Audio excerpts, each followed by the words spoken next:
Creative Living, utilizing today's technology with the best of the past to bring you innovative ideas and up-to-date information for creative lifestyles in today's active world. With your host, Sheryl Borden. I'm so glad you joined me today for Creative Living. We're going to learn to cook legumes, talk about a fitness lifestyle with a holistic approach, and learn to make an interesting quilt design. One of my guests is John Villertson, better known as Chef Johnny V, and he's going to demonstrate how to cook with healthy legumes and discuss why they're so good to add to our diet. John owns and operates Las Cosas Cooking School in Santa Fe, New Mexico. Another guest is an author and fitness guru. Kate McKay is going to talk about the components of a living, sexy, fit lifestyle, which takes a holistic approach. She's from Newburyport, Massachusetts. And my first guest is Karen Eckmeyer, and she owns the Quilted Lizard in Kent, Connecticut. Karen's going to show a new series of patterns which use a paper-backed fusible for easy applique. Karen, I'm so glad you're here today. And when you sent me your books and patterns ahead of time, I have to admit, I thought, this doesn't look like regular quilting. It's different. It's different, and this is even different from my other work. This is a fusible project, kind of raw edge. Quilting and the applique are done at the same time, and it's part of a new series that I've been playing with called Circle of Friends, where it's kind of mandala kaleidoscope look. Oh, well, people are going to love that kaleidoscope work because the fabrics you choose just really do add to that look. This one's called Rowdy Roosters that we're going to make, and really, once you get the pattern, it makes this look a lot more simple because there's lots of pieces There's a lot of pieces. If you pass kindergarten, you basically can do it. It's just a lot of tracing and cutting, and I've done all the work for you as far as telling you what colors and fabrics to pick out. And this one, this is the finished one, so that we know what we're going to create. Has some little embellishments that we'll talk about later, but really, I have to admit, if I looked at this, I'd think, I don't believe I better do this one. It looks a little complicated for me. Oh, I've done the hard work. I've done the figuring out to make sure it works out. Real easy fusible project. Fusibles using a paper-backed adhesive paper. And so And people who quilt and do crafts and sew realize these are available in their favorite craft or sewing stores. For doing applique, exactly. So we're going to take our pattern out from the pattern, obviously, and so we're going to be tracing 8 eggs and 8 chickens and all, and so your a fusible has the shiny side, which is sticky, and the paper side. So if we need 8 chickens, we're going to go and trace our 8 chickens and do all that. All the different, and it tells you in here, draw 8 chickens. Exactly, and then I've done that. So we've got them all traced. Well, some of them are upside down. Yeah, they don't mind. It doesn't They don't mind. Save the paper. Right. And so for whatever creature you're doing or critter, we're going to take it and we're going to iron to the back of our as I told fabric. you before, the hardest thing for me is picking fabrics. And so in your books and other resources, sometimes it'll tell you the hues and the shades, and if you want it kind of a muted fabric or whatever, so that helps people like me. Right, and I try to, tell you pretty clearly what you need there. So we've got our little chickies there. We're going to iron them to the back of the fabric there till it sticks there. Now it's nice and set there. And then we're going to cut them out. Just basically around the shape there. We're not really necessarily getting because then we're going to get detailed later. And these are really, really tiny eyeballs, and I have one of these leather punches at home that have different sizes, so that's a little hint for getting those eyes. So I do that first, and then I would go and I would do the exact cutting. So then I would have my little chickie like that. I love to cut. I love to cut. A lot of people don't, but I do too. I think it's relaxing. Yeah, so you sit and you're cutting little chickies watch TV and doing all that kind of thing. And then you start to do your arranging. And you'll notice here's those chickens we're talking about. These are all simple shapes. They're just made of one fabric. But you'll notice the roosters and even the little sunflowers, they have a couple different fabrics. And so how do you put it together to make sure that it's going to look like the pattern says? And that's when, I don't know whether you've used an applique pressing sheet. We put that over our pattern like that so I can see my rooster there. And then I've got my pieces that are cut. And so when I go to, actually, you know what I'm going to need to do? Put it under here so that I don't iron on your table. That wouldn't be good, would it? Okay, and so... So the pattern's underneath, the patterns pressing underneath, cloth's on and top. maybe I'll do it this way so that we can see what we're doing. And so we've got our rooster parts. It seems kind of silly here. And we're going to peel that paper off, and I'm going to put it right there where it belongs. And then the next part... It does make it easier. It does. And pull that off. And before I do the other pieces of that, I'm going to just give it just a little shot of heat. It's going to stick to the pressing sheet, but it will peel off. Oh. And then we're going to peel this one off. Let me see how easy that is. It's pretty easy. Depends on when you started. I had one started here somewhere. There we go. Okay. You just My make little it cheat easy. sheet there. And then put that there. So you're just sort of dotting where it's overlapping. Yeah, and so there we have our chicken, our rooster rather. So and the now iron's on just hot, no yeah, steam. well I didn't have that hot enough there, did I? I'll just put that back on there. And then we're ready, so that's how you would put together an applique piece that has multiple pieces, and then I'd make sure he's positioned right where he needs to be, and then... And we've got raw edges, and that's okay. We do have raw edges, but because it has the fusible behind it, that holds the edge in place, so it's really not going to go anywhere. You can kind of see on that Well, yeah, section. these look like they've been turned under. Yeah, I thought they had been. So then we'd make sure that was in position, and then we'd start to add the rest of the chickens, and we have the rest of our flowers here, and that's how easy we do a fusible. And these are just then stitched all the way around each individual piece, but because it's fusible, it stays where you plan it. And that's a step, I skipped a step in that usually you do like a satin stitch and you have a stabilizer. I don't want to be bothered with that, so I do it at the quilting stage. And it's just straight stitching, Yeah, so simple. any sewing machine will work. Yep. Okay, this is the one that you demonstrated. That's the demonstration, and there's 9 in the series so far. There's a lot more up in my head, but we can change. We can have, I call these fabulous flamingos. I love these colors. This is just fun. Perfect for me. Flamingos. Flamingos and carrots and beautiful. wonky palm trees. And Halloween. Halloween, you got to have the seasons. Yeah, people have fun with that. And I like the little pieces of texture you've added just every once in a while. Yep. You could certainly embellish these. That's kind of felt, fuzzy. Oh yeah, I did. You have velvet. Velvet for the fuzzy the spider. velvet, yeah. Oh, and these have a lot more buttons for the and winter doodads. season. Yeah, silly beautiful. snowmen. So these are wall hangings. They could be pillows. They could be table runners, toppers also. So well, I'm glad you've done all the hard part for us. I think we can have fun with the rest of it. Thank you very much, Karen. My pleasure.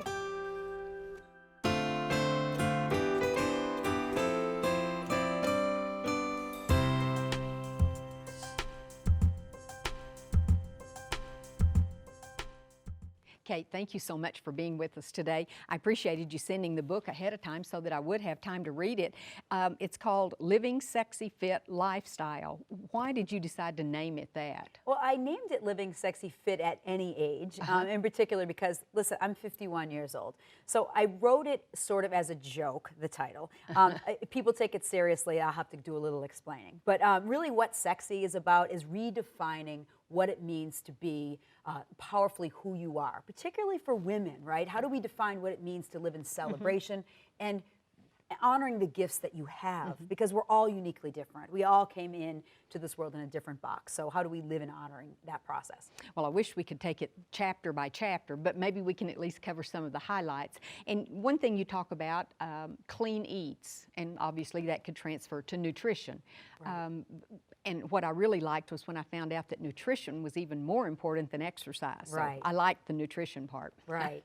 Right, and you know, I think the most important thing, and oftentimes when I gift this, and I gave it to the waitress last night in downtown, was because the beginning pieces, the motivational mojo piece, is about embracing who you are and how you came in and what the process is. So we talk about healthy boundaries, we talk about living in integrity, we talk about living in confidence, and that really is a process and how we can go about that. And I provide actionable steps. Now listen, the bottom line is this: we need actionable steps. Ideas are great, but if we don't provide action for people with humor, with joy, and the bottom line is with some pain. You know, I feel like it was important for people to really know who I was and the trials that I went through as a single mom, divorced, you know, a murder of my brother when I was young in a big, chaotic, and one of 9 families. So I had struggle, I had challenges, and I have to play it real and be authentic in saying, you know, it isn't all, you know, wine and roses, but we still can live in celebration. We are all here for a divine assignment. And who are you, and who did you come here to be? And let's mirror and support each other in living in that greatness. Well, you're one of those people who likes to go to the gym. You like to work out with weights and equipment. But what about those who don't, or maybe don't have access to going to a gym? So this is the truth. I don't always go, woohoo, you know, I'm going to the gym. I just don't. It's the honest to goodness truth. What I know to be true is I love the feeling of after it's over. So sometimes what you have to do is it's more about the resistance moving into that, but really what is it, how you want to feel when it's over. I like to feel strong. I like to feel centered. And for me, lifting weights has been a wonderful centering thing for 30 years. I'm the classic ADHDer. Weights calm me down. They give me a sense of peace. And also, too, it really is the best way to be a Michelangelo. You can create any body shape you want with the use of strength training. So that's why so much of the Living Sexy Fit system, the buff body system, is about having using strength training. Particularly as we age, we lose our flexibility. Worst thing that can happen is flexibility and losing strength and really protecting. Joints. Right, exactly. And so strength training, you know, the studies show, particularly as we age, that how important it is to be strong. Yeah. And I could relate to this. It talks about the first thing, though, is you've got to face the truth. Right. And the longer you put that off, the harder it's going to be. Right. But is there ever any point where it's, oh, well, it's too late? Never, absolutely not, right? My dad is 89 and does power yoga 3 times a week, and he's my mentor, right? He's a living example of, you know, even with 9 children, he put himself in the equation and got himself to the why, because he knew the same thing for me, that it calmed him down, that it made him a better father. He probably wanted to escape all your kids. Absolutely, right. Before I go home, I got to reboot. But really, truly, that's what it's all about. If you can take your clean eating, as we just talked about, and also the exercise, as putting that in the center. So, and this is similar to what we talked about in regards to prosperous living. So prosperity is a wonderful word. Really, truly the definition is living in good fortune. So how do we live in good fortune, both in our body, in our intimate relationships, in our relationships with our children, in our relationships with our work, and really be in alignment. And that's really an important piece. But oftentimes, we have to go through some challenges and struggles, right? So we have to go through transformation. And that's the part that's juicy and it's hard. So yes, we do have to face the truth that maybe we aren't in the place where we want to be in our relationships or with our body. And what does that mean if we say, uncle, and who do we need to bring around us in order to celebrate us and to support us through that process? Oh, so important. So important that we pick the right people. And again, we talk about that in the book as well, about healthy boundaries, creating people around you that are your cheering squad and not the ones that are going to cut you off at the knees. Put you down. Right, because even in marriages, even with deep loving marriages, if one of the parties is changing and wants even positive changes, there is some resistance. In our own family of origin, there is resistance. So how do we create a relationship where we say, I love you, but this is where I need to go. I know I'm here for bigger things, and I want you to support me, but if you can't, it's okay, but this is what I'm doing. And be clear. And I think that's an important piece, is living in confidence and communicating clearly what it is you want and why you're here, really, like from a loving place. That's a really important conversation. It doesn't have to be angry, it doesn't have to be hostile.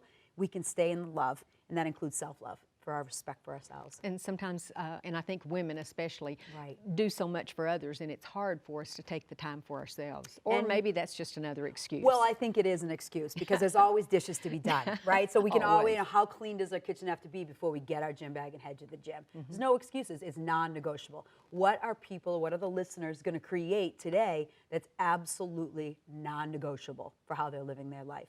Your health and wellness is non-negotiable. I love to people to really step in for themselves and make that non-negotiable for themselves. Well, that's interesting, and there's a lot more, and I especially enjoyed the humor that you put in it. I think it really keeps you going, and you want to continue reading and hopefully set those goals for ourselves. Thank you so much, Kate. Thank you so much. I so much appreciate it.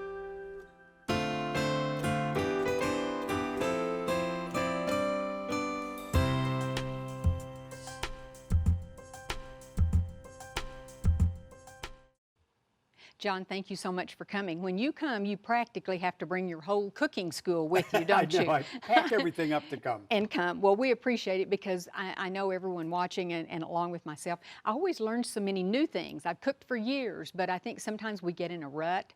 And so today we're certainly going to do some things that more and more people are going into vegetarian diets, vegan cooking, gluten-free cooking. It's, you know, and trends really do change. You know, I've been cooking professionally for 35 years, and, you know, people do want better, tastier, vegetarian, vegan, gluten-free options, as you mentioned.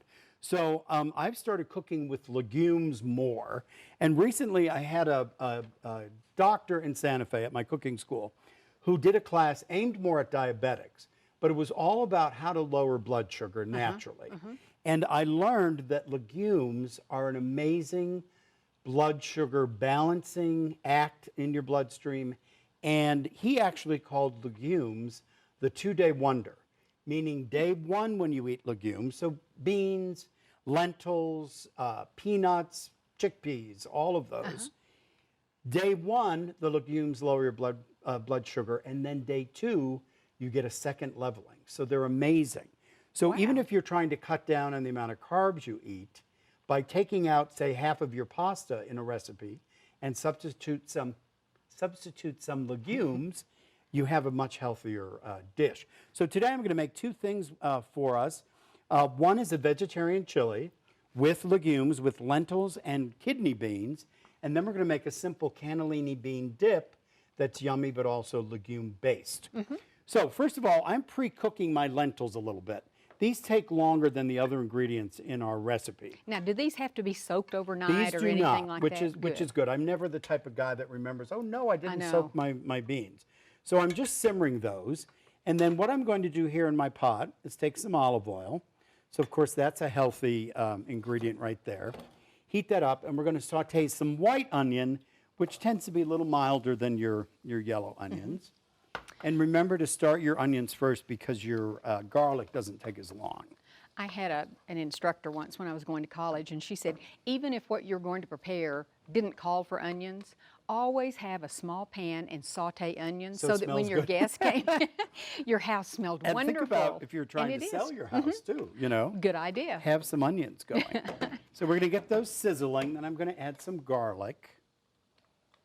And you know, chefs always think about when you're cooking, we're cooking with layers of flavor. So we're trying to think, how can we get different layers of flavor that are going to approach our palate at different times while we're eating. So garlic and onions, by browning them a little bit, softening them is going to make them a little less harsh, and they're going to blend better with the other ingredients. Now, this is actually a vegan recipe. And I taught a vegan class years ago and discovered that some of the new vegans were not getting their protein. They were cutting out all dairy and meat and everything, but they weren't getting legumes. So we talk about complete protein. Lentils and kidney beans is a complete protein, which can substitute meat, for meat. So we want to make sure. I faced 12 of the most unhealthy people that thought they were being healthy because they were vegan. That's sad. So you got to really make sure you get your protein going, okay? Okay, then I'm going to add some spices.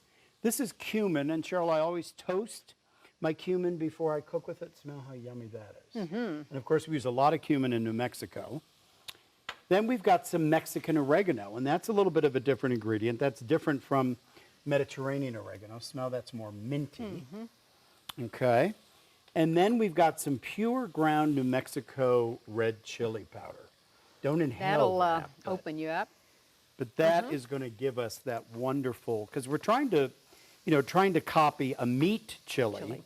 With all the great flavors without all the fat and the meat. And if someone wanted, or maybe part of the family wanted meat and the other part wanted the vegan, you could make this. Make it and then do a batch. Oh, you can smell that.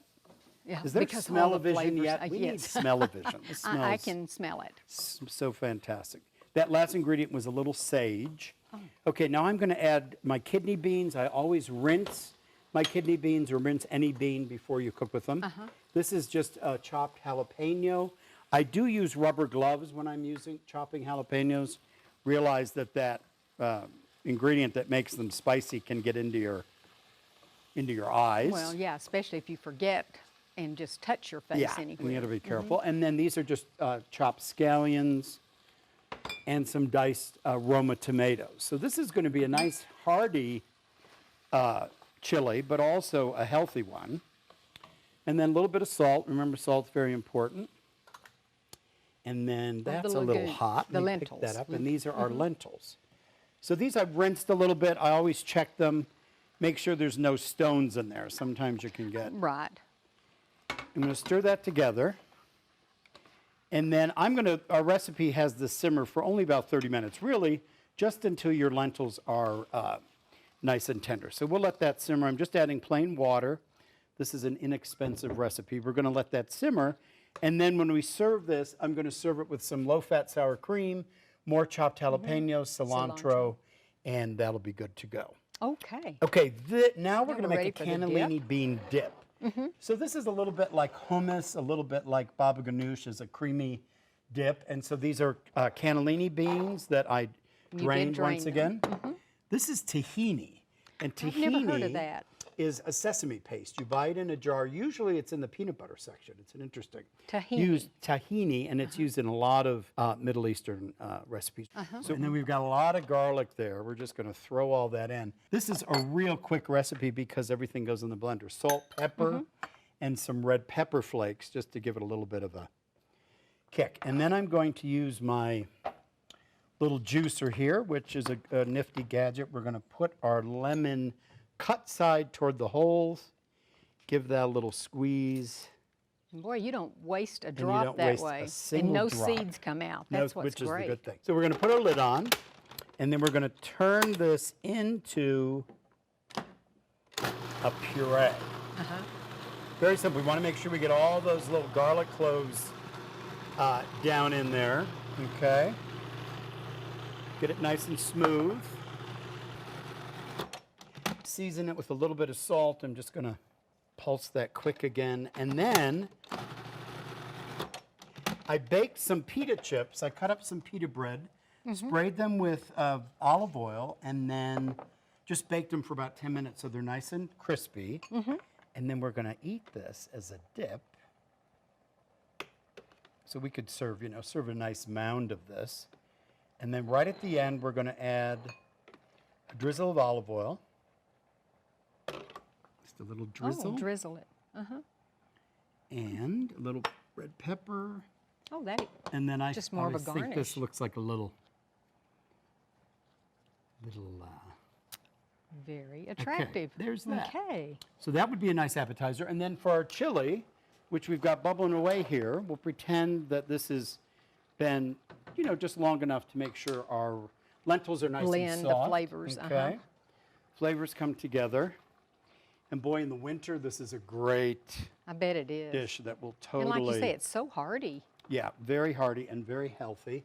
And then just a quick little garnish, a little sour cream, a little jalapeno, some cilantro. And that is ready for, let's try our dip here.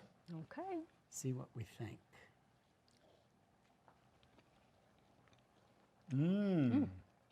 Very good. I guess we got enough garlic in there. I think we do.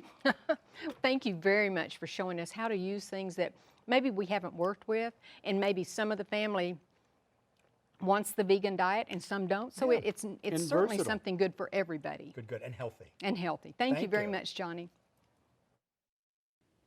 I hope you enjoyed the show today. Next time on Creative Living, we'll learn to prepare some easy and delicious recipes. We'll show how to make a fleece baby blanket and discuss ways to get children interested in baking. One of my next guests will show how to cook salmon with salsa, make a pesto pizza, and prepare a macaroni salad. She'll also discuss nutrition, ease of preparation, and using new appliances as she prepares some of her favorite recipes. Another guest is going to demonstrate how to cut stretchy fabric using stick and rinse tape. Then she'll show how to quickly finish the edge of this fabric using her sequins and ribbon presser foot. And finally, we'll talk to a representative of the Kansas Wheat Commission, and she's going to demonstrate a couple of recipes that kids especially like to make: tortillas in a bag and bread in a bag. All of these topics will be featured on the next Creative Living show. If you ever have comments or suggestions or ideas for shows, you can email me at cheryl.borden@enmu.edu. I'd also like to ask you to become a fan of Creative Living on Facebook. Just go to facebook.com and in the search window type in Creative Living with Sheryl Borden. Thanks so much, and I hope you'll plan to join me next time for Creative Living. We are very pleased to offer you a new booklet that accompanies this series of Creative Living. This booklet is titled the 6900 Series, and it features a wonderful collection of ideas and information, and it's available free of charge on our website. Posted as a PDF file, you can simply download the entire booklet or just the segments you're most interested in. For your copy of this new booklet, go to our website at KENW.org and then click on Creative Living. Scroll down to the booklet section and you can click on this booklet or on any of the other booklets that we have available online. We also would like to invite you to sign up for our free e-newsletter. Just go to KENW.org and click on the Sign Up Now button. Thank you.